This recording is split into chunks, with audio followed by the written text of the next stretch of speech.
My partner and I have recently been reading The Lightning Thief with our 9-year-old son. One of the recurring ideas is that names have power, which is usually meant as, don't say someone's name or they'll get pissed off.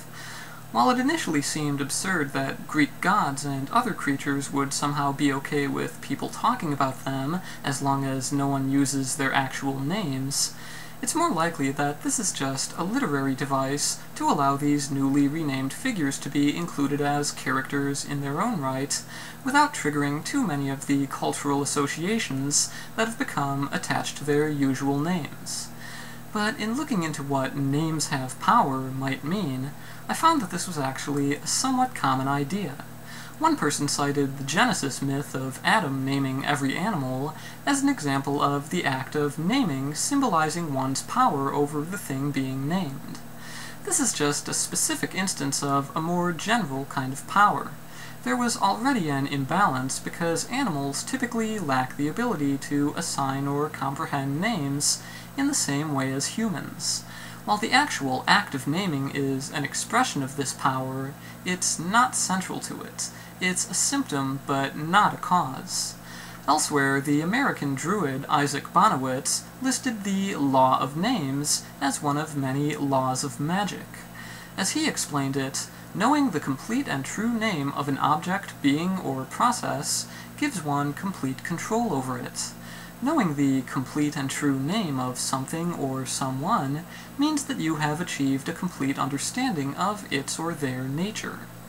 Ironically, this appears to disregard the common understanding of the name as a convenient label for something, instead using the term to refer to an extended and comprehensive description. While fully grasping the functioning of a given entity might enable someone to exert control over it in certain ways, merely knowing its name, as most people use the word, is only a starting point. But even as nothing more than convenient labels, names do have a variety of powers. The reason they have power is that identities have power, and the use of names provides a way to create, access, alter, merge, separate, and destroy identities. This applies not only to people, but also to events, concepts, and movements. For instance, a name can serve to integrate multiple identities that would otherwise be separate, such as someone's offline identity and whatever additional identities they may have online. By associating these with the one individual behind all of them, they can be resolved to a single identity and a single name, potentially compromising that person's privacy or safety. Conversely, omitting any identifying information, or using a very common name like anonymous, can prevent the unwanted unification of one's identities. Putting a name to something also allows it to be discussed much more efficiently than if it had no name. Notice the ease of simply being able to say a name like elevator gate, rather than having to rehash the specific nature and timeline of a certain controversy every time you talk about it. A name enables people to begin staking out the precise boundaries of something, defining it as a distinct entity. For example, atheism has an obvious and well-understood definition, but in practice it often implies a variety of stances beyond the disbelief in gods. Humanism and secular humanism can describe some of these additional beliefs, but these terms still haven't always been linked to specific positions on ethics or political issues, and they're even compatible with certain religious faiths. Because of this, their practical implications are often unclear. People who identify strongly with atheism and secularism as a movement, but also share particular beliefs pertaining to equality, sexism, racism, women's rights, and LGBT issues, have long recognized that they constitute their own movement of sorts, but the lack of a distinct banner to organize under has sometimes left unclear just who they are and what exactly they stand for. Putting a name to this, like Atheism Plus, gives people something to affiliate themselves with and collaborate on to establish what it should mean. Of course, this particular power of names is not a one-way process.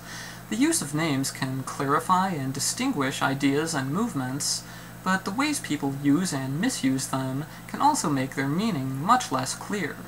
In the case of feminism, someone might use it to mean gender equality, but others may hear it as meaning an effort to subjugate, castrate, or exterminate all men. This occurs because people don't understand feminism as one distinct concept, and they have many mutually exclusive ideas of what feminism is, ideas which have become so, shall we say, diverse, that using the term can often result in these disconnects in communication. Sometimes people act as though names have more power than they actually do. They might disavow the labels of racist or homophobe or hateful, and then exhibit precisely the beliefs which are understood to be racist or homophobic or hateful, mistakenly believing that they can somehow alter the substance of their behavior merely by renaming it and attaching the disclaimer of, "I'm not a racist." But in using the name racist for something very different from how most of us use it, they've already disavowed that common meaning, so their defense that they're not a racist ends up meaning very little. It can only be persuasive to others who commit the same error of thinking that something isn't racist, as long as you say it's not. People's attitudes toward personal names also imbue them with certain powers. Because no one is capable of naming themselves at the time of their birth, their parents or guardians must provide a name for them. That name will be attached to them throughout their upbringing, and even once they reach the age of majority, most people still never change their first name. Because of this, that original name will always occupy a privileged position in their history, and the act of naming a child carries the solemnity of having to choose something that will be fitting and proper for them until death.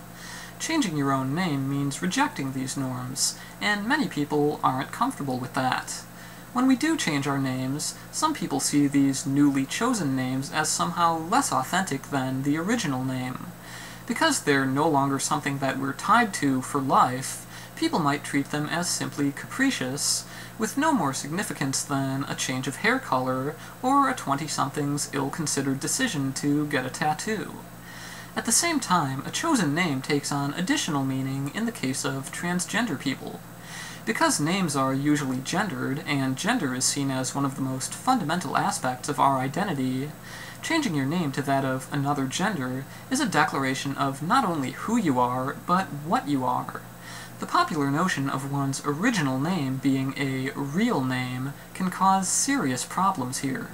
If your original name is the real one, then any name for yourself other than that will be treated as less real. And when you've declared yourself as the gender you now identify as, this use of real implies that what you are now is less real than what you used to be. Considering how prevalent the notion of birth names as real names is, it's not surprising that many people will ask trans people what their real names are. But they shouldn't expect that we'll be all that eager to tell them. Because of how people treat names, our original names have the power to invalidate who we are in the eyes of others. Rather than just ignorantly seeing us as really a man in the generic sense of man, knowing our previous names may lead them to see us as really that one specific man. It assists them in constructing some imagined identity for us that simply doesn't exist, as an alternative to the person standing right in front of them. Our present may not erase our past, but our past doesn't erase our present either. We're proud of our chosen names because they represent who we are, but we can be equally secretive about our original names because they represent who we're not. Just as our chosen names serve our own purposes, our original names can be used against us. And much like how people are willing to fight over the concepts and movements that a name stands for, they also seem to think that who we are is open to dispute. They might argue that I'm not really Rachel, I'm actually Tom. Not everyone seems to understand that while ideologies are up for debate, individuals are not. These are the powers of names: to declare yourself or deny someone their self, to affiliate or disaffiliate yourself with a movement, to make something into a thing in its own right, or make it meaningless. Know them, understand them, and use them appropriately, and the powers of names can be yours.